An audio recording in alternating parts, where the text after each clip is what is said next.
Economics explains the act of trading. Psychology explains motivations for trade. Entrepreneurs seek to fill an unseen desire for trade. Typically, these topics are covered within the context of their respective disciplines.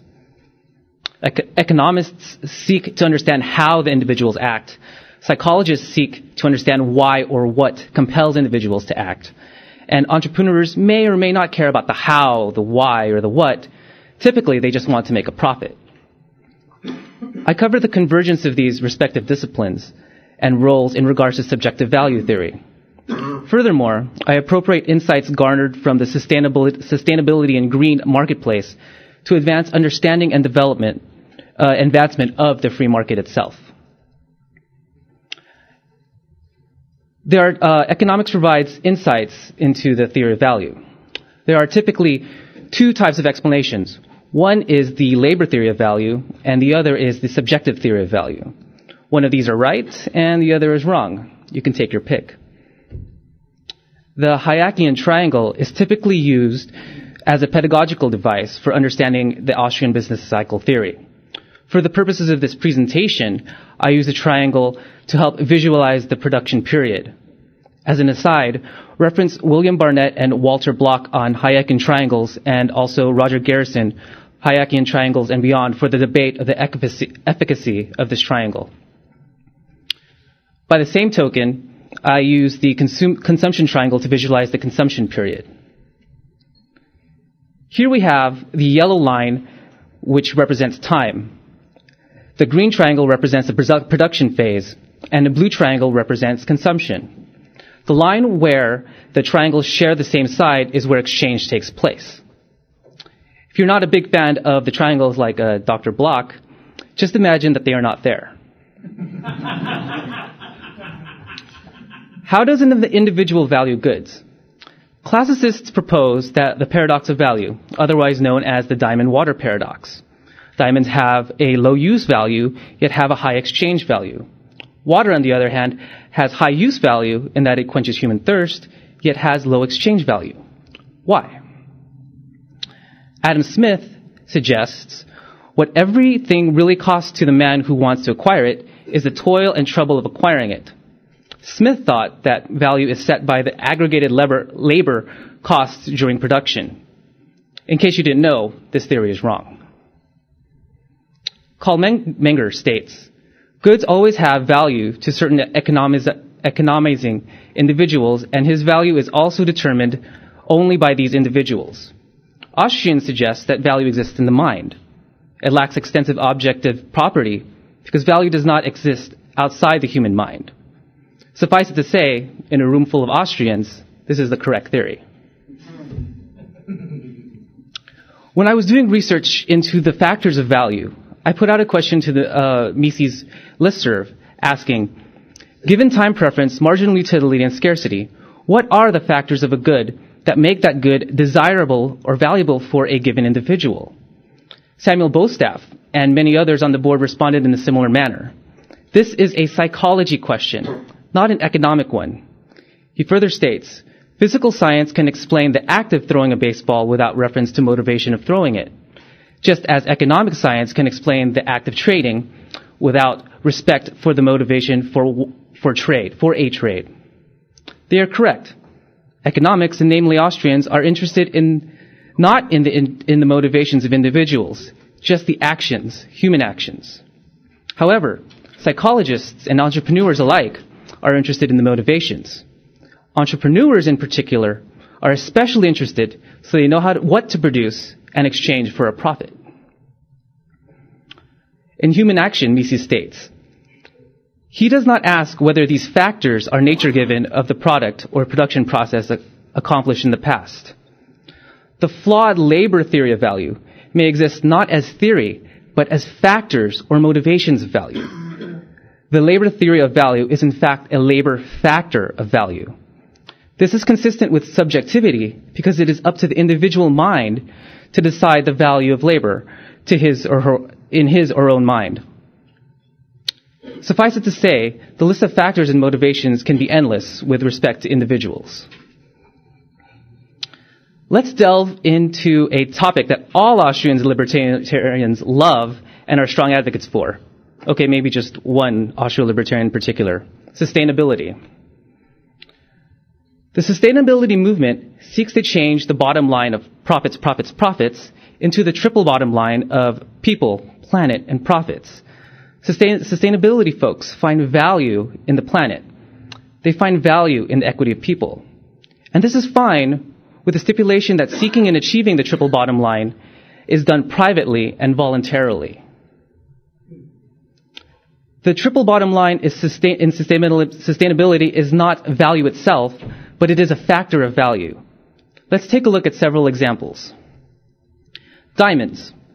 The typical factors of value for diamonds are color, cut, clarity, and carat. These are the 4 C's, and for some it might not even cover their factor of value.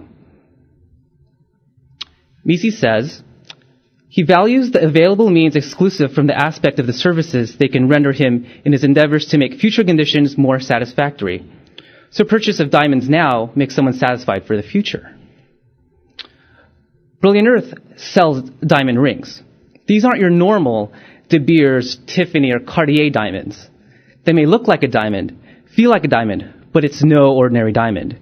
These are conflict-free diamonds. They're certified conflict-free diamonds. Conflict-free diamonds are guaranteed to originate from ethical, environmentally responsible sources, supposedly free from violence, free from human rights abuses, and they claim they are produced with minimal environmental impact. On the flip side, conflict diamonds have funded devastating civil wars in Africa, ending millions of lives.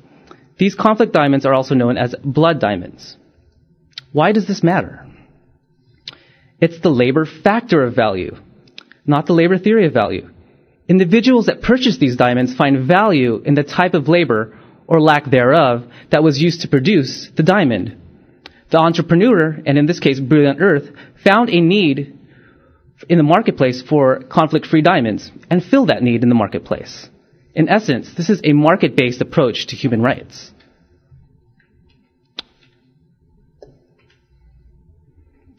Coffee. Some factors of value of coffee. Roast. Do you like it light, medium, or dark? Preparation. Do you want a latte, Americano, or drip? Cream, sugar, black. Size.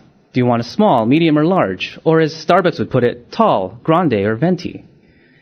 It's all about the individual preference. Mises said, action always aims at the removal of future uneasiness, be it only the future of the impending instant. The action of obtaining and drinking coffee removes whatever uneasiness the individual may feel.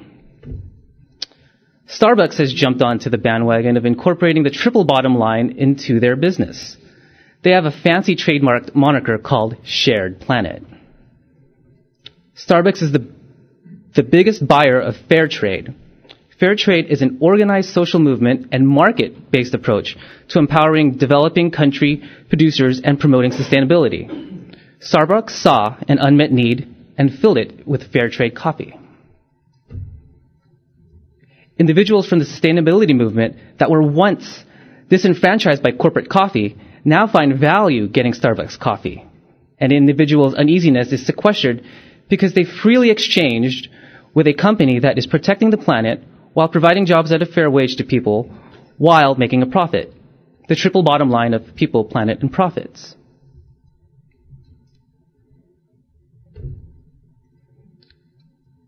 There are similar arguments for computers. There are multiple factors of value.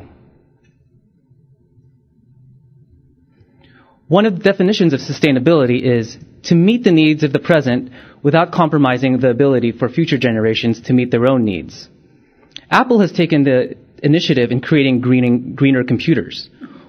While the computers meet the needs of individuals who buy them, they are designed to be recyclable rather than to be thrown away. Each component of the notebook was created without toxic chemicals that are harmful to the environment. Just the other day, I had a fellow cohort in my school ask me, doesn't Apple make a green laptop?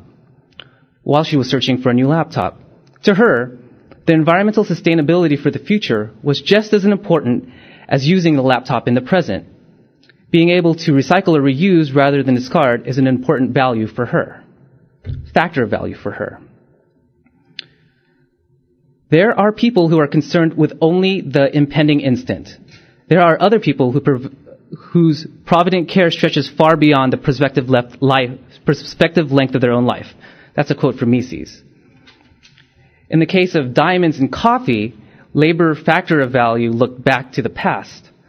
And in this case, my classmate is valuing something beyond her lifetime.